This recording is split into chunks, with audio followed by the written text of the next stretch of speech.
Welcome, foolish mortals, to Halloween treats, presented by the Look Back Machine. For the entire month of October, we bring you 31 episodes on 31 flicks. So sit back and relax on your broomstick. We have blood-curdling boogeyman and sadistic serial killers. From castles to were-rabbits to spine-chilling spine-tinglers. Oh, but that's not all. It's only a bit.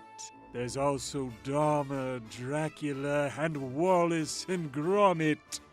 So turn down the lights and turn up the sound. And ready your heart, for it's about to pound. Because there's Halloween film history abound. Happy Halloween from the Look Back Machine.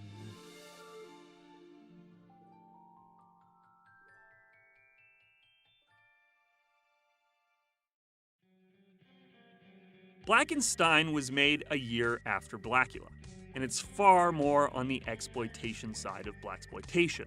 There's nudity, violence, and it makes Blacula look tame. Written and produced by criminal lawyer Frank R. Saletri, the film follows Eddie Turner, an African-American war veteran who has lost his limbs, only to have them restored by a Dr. Frankenstein with devastating effects, turning him into the monster Blackenstein. The film was never meant to be good, just made for possible box office potential, although director William A. Levy, who was white, tried to make this mess as good as he could. Director? William A. Levy. Note, Levy will use the star of Blackenstein's name, Jim DeSue, and Joe DeSue interchangeably. They are the same person.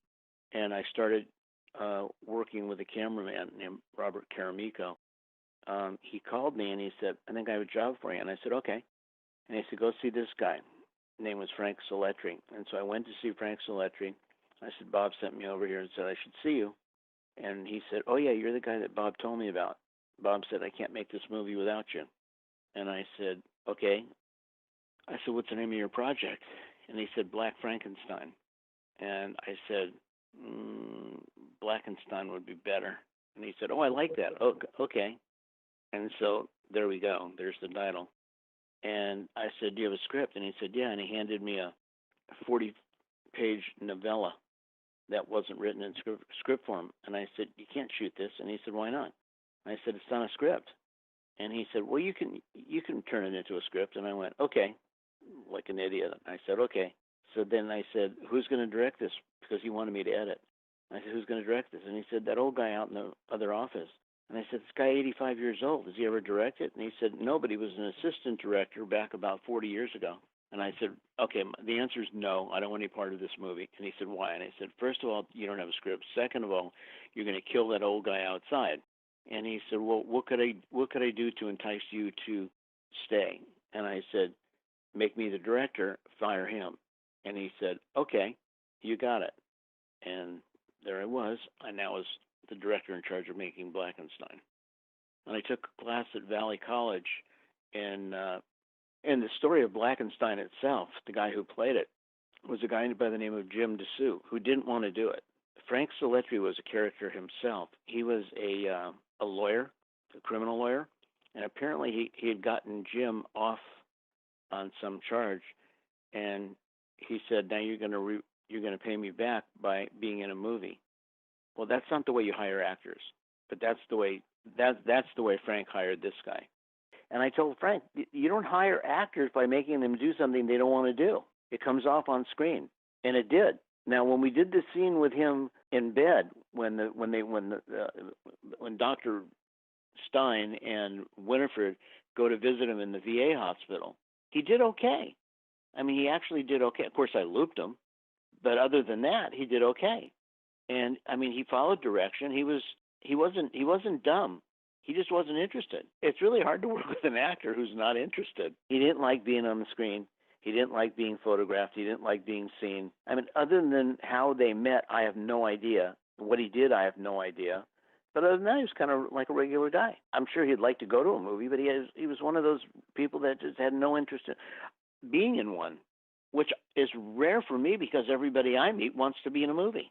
He may be the only person I've ever met in the entire planet that had no interest in being in a movie. The dog thing was pretty much interesting at the end because Joe came to me and he said, I'm not dealing with any of these Doberman dogs. And I said, well, just take it easy, relax. Here, let me introduce you to the trainer and they'll explain everything. And he said, okay.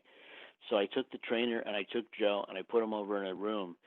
And I said, why don't you bring in a dog? It took 7 dogs. It wasn't one dog. That was 7 of them to make one. Because one jumps, one bites, one snarls, one walks. I mean, they all do different stuff. And they all look the same. They're all big black Dobermans. So I said, why don't you make him a little more comfortable with the dogs because he's freaked? And they went, okay. Well, I'm not too sure that was a really wise decision on my part because Joe became so comfortable that he wasn't frightened in any way, shape, or form. So when we shot the scene, he wasn't an actor. He couldn't act like he was afraid, and he wasn't afraid, so he didn't. So it was kind of like nice doggy, and to try to shoot the monster in fear because of the dogs, yet he's smiling the entire fucking time. Good luck. I mean, good luck. What I finally had to do was I had to edit the whole piece by every time he put his hand in front of his mouth, whenever he raised it from the bottom up or from the top down, I had to only use 4 frames of the piece covering his mouth. So I had to cut from that to the dog snarling, or then to him, then to the dog growling, then to him, then to the dog biting, then to him, and then to the dog ripping. And it was just like the whole. If you look at that sequence, it's all a matter of 4-frame shots just to make things happen. And it was difficult to do. Although, quite frankly, I think it turned out to be helpful because it helped me. And as hard as it was, it helped me in the editing process to be able to get things done quickly without having to drag them out and make it boring. And the quick cuts are always exciting. But it wasn't my genius at doing it. It was to cover for him because he couldn't act scared because he liked the dogs. And Jim was a very nice guy. Jim was really a nice human being, other than the fact that he was in jail for something. I have no idea what it was. But I came up with the plan immediately is to never let him talk.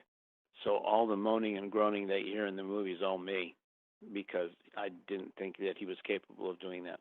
The interesting thing about him is I can pretty much watch the movie today and tell you what day we shot, because every day he walked differently. Rhythm was not something Blackenstein had. which was kind of unusual. And he was also fat. He was a little chunky, and that didn't seem like Blackenstein to me either. But we dealt with it. That was part of what, in my opinion, made the film so campy. There was one scene where he was walking, where the butler was coming at him with a gun in the room, and he was supposed to fire at him. And I told the butler, who was also new but looked right, remember, he was jealous of the female lead. That's why he switched the DNA. So I said to him, this gun is a real gun, but it's got blanks in it. That means quarter load, and it's got paper wads, and so it won't kill anybody, but it certainly could hurt him. So don't point the gun directly at him. From the angle I'm shooting this, you could point it 3 feet to the right of him, and we won't know the difference. We'll think you're pointing right at him. And he said, oh, I understand. Okay. Well, when we started to shoot, he fired the first shot as we did in rehearsal, and when he did, the monster kind of jumped, and then he got closer and fired the second shot, and the monster jumped again, and when he got close to him, like about 3 feet, he fired the final shot right at the monster, and the monster jumped again, and then right on cue, he picks him up and takes him off the ground, strangles him and throws him on the floor. And then I yelled, cut. And then I said, great.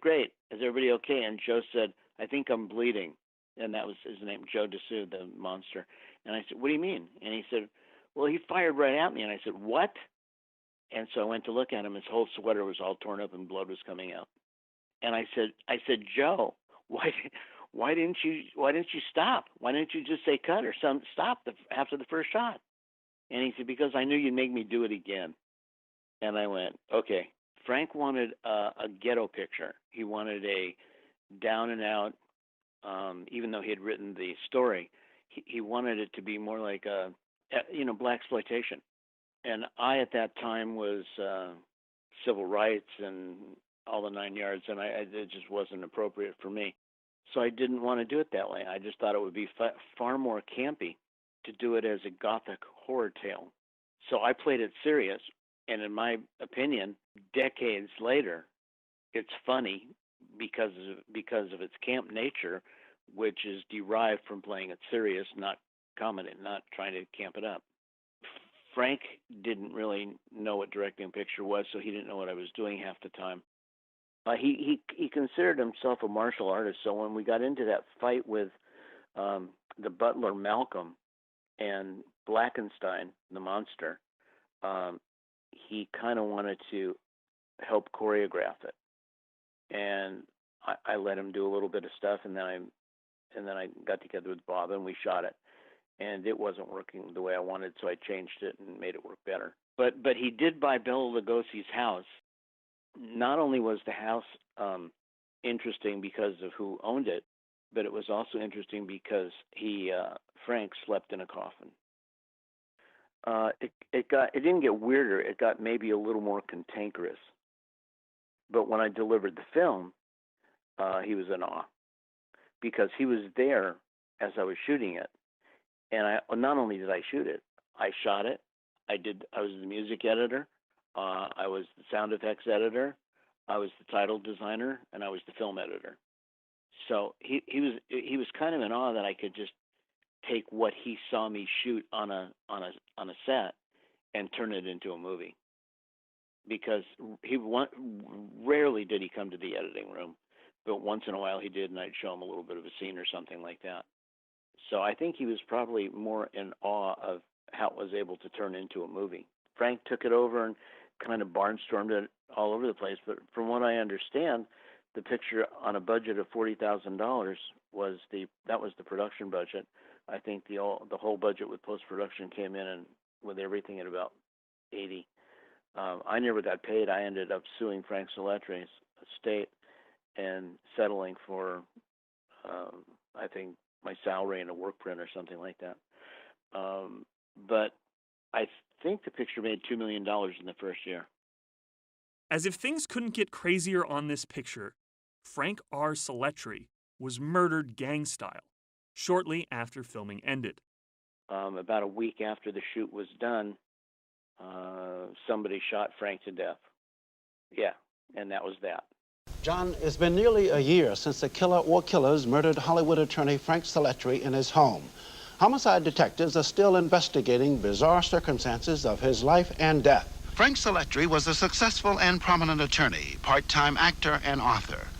But he was trying to phase out of his law practice and enter the field of motion pictures when the greatest change of all came to his life. We now know Salettri was murdered on a Friday night, yet his body remained in this house in the Hollywood Hills over the weekend. Some of his friends telephoned but got an answering service. Others even came and knocked on the door, and when they got no response, they left. Now, almost a year later, police know very little more than they did when his well-built, karate-trained body was found with a bullet wound to the head. Looks like there was a brief struggle in the living room. He was forced at gunpoint to the rear bedroom where he was executed, one shot to the head. Suspects fled the location. None of the neighbors saw or heard anything. We don't believe robbery or burglary was a motive. There was numerous items of expensive jewelry found lying in plain sight. He was kind of a defender of the underdog. He was an attorney, had a lot of friends, but no known enemies. Police say they don't know too much about Salettri, and there is no known motive for his slaying. People were always in and out of his house. Friends say he always carried a lot of cash around. He loved parties, attention, and horror movies. Salettri was remembered as a generous person, very giving. He was not known by friends to have been into drugs or organized crime. He had represented a variety of clients, including mobster Mickey Coyne's girlfriend, Liz Renee, her friends, and a man involved in a killer-for-hire plot. Salettri was scheduled to go to court 3 days after he was murdered. But police say they have nothing as evidence to indicate a connection between that case and Salettri's death. We've learned, however, that Saletri had been informed that he was implicated in the contract and complained of his concerns to very close relatives. Saletri's slaying is typical of today's sophisticated murders, in which clues, in many cases, appear to be designed to throw investigators off track. Police won't say, but Saletri's house was turned upside down either before or after investigators got there. There was a mysterious side to Saletri. He was a physically strong man and had 2 vicious dogs at his side all the time when he was at home. In addition, he hid a .44 caliber pistol like this one in his favorite chair at home and carried a smaller caliber pistol strapped to his leg whenever he left his home. Police recovered both of those guns and concluded that neither was used to kill Saletri.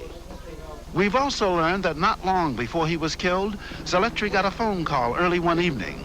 He and his guest fled from his home in a hurry by climbing a fence to a neighbor's house. He was afraid to return home until 6 hours later, and he didn't tell his neighbors what that call was all about. The more we dug into his activities, the more people we found complaining that as a lawyer, he would demand more money or threaten to drop out of the case. One couple said they paid him $10,000 twice as a deposit for him to continue on the same matter, even though the case was at a critical stage. That practice reportedly angered a lot of his clients, including prostitutes, pimps, and illicit drug suspects. Police believe he knew his killer or killers who had been waiting for him. Some of his clients reportedly were part of the Hollywood cocaine connection. Others had been involved in mutilation murders, pornography, bootlegging, counterfeiting, and the Japanese mafia. We've also learned that Saletri was worried about a threat to his life after concluding a federal government case in Albuquerque, New Mexico, in which all but his client went to prison. It was a lengthy trial involving bankruptcy proceedings, an auto theft ring, and dope peddling. Police say they don't know if any of his clients had anything to do with his murder. Just today, we learned that Saletri had been retained to investigate the murder about 3 years ago of Irv Clamage and his wife, Jean. Both had been shot and tied up the same way Saletri died. Police say they don't know if there was a connection between the couple's death and Saletri's investigation, nor do they know if there was a connection between Saletri's slaying and another of his clients' murder of actor tough guy Frank Christie. We'll have his story tomorrow, but because of the president's speech, our report will be in the 6 o'clock news. John? The way you paint the picture, there were so many different directions that the threats could have come from. So how would the authorities ever find out what really happened? Unless somebody comes forward and tell them that I know who killed Frank Saletri, they're going to have to spend a lot more time working, and the question is, with all these murders, will they have that time? All right, thanks very much, Warren. The murder is still unsolved. Thanks for listening to Halloween Treats, presented by the Look Back Machine. Stay tuned for the entire month of October for an episode every single day till November.